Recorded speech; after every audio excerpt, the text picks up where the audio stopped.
Onolire litukoli nene imense ya Kenya lyogo chengera ebinto bitwetanaine nigo serikali enene chiserikali chechi county zenyara koba chikwarigania emeyega eyo ase chinsemo ase kerenga gyokonekya buna banyalire koba bagosimeka emete na boigo kobeke merobelyo irachikobage kwenekya buna ibotambe ebinto biri bitwetanaine binyere koba bikorendo morobelyo bwobo simeki emete me county ya Nyamira nigo chakabene himeye bunge ya burabu homorobelyo yonyara koba okoragwa muno waziri wa mazingira kurwase county ya Nyamira John Matiangi mo county commissioner kurwase county eyo Erastus Mbui amonabo bisabande imeye county ya Nyamira abananchi kurwase county ya Nyamira nigo boigo banyale koba bakoboligwa kurusya emeringamu eyo egendrete kobage gosime kwambarabare amane chindoche elyo kwenda chinsoko okwana imeye bunge ya burabu mo waziri woyo John Matiangi nigo agendere kotebanga serikali ya county ya Nyamira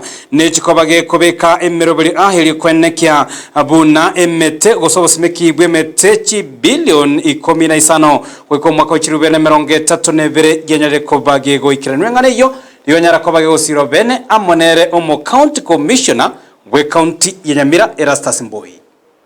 Mabadiliko ya tabia nchi yanatokea kutokana na yale tunayoyafanya.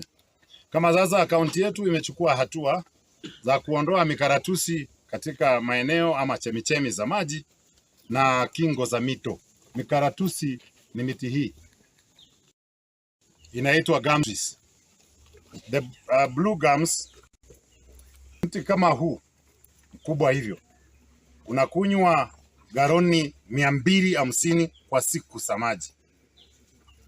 Sasa huo mti tukiwa na miti hii 1000 kando kando za mito yetu hatutakuwa na maji, kwa sababu hiyo miti itavyonza maji yalo karibu na sisi kama binadamu hatutakuwa na maji. Kwa hivyo tunahimiza watu wetu wakazi wa Nyamira, hii miti mikaratuzi ama gum trees tuipande katika maeneo yanoinuka kama milima.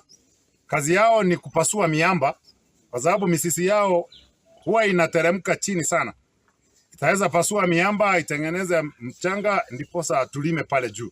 Lakini karibu na kingo za miti na chemchemi za maji tutoe. And in the county today we are targeting 4,000 trees. And our main agenda is in tune with the President's declaration that by 2032 we should be having around 13 billion trees.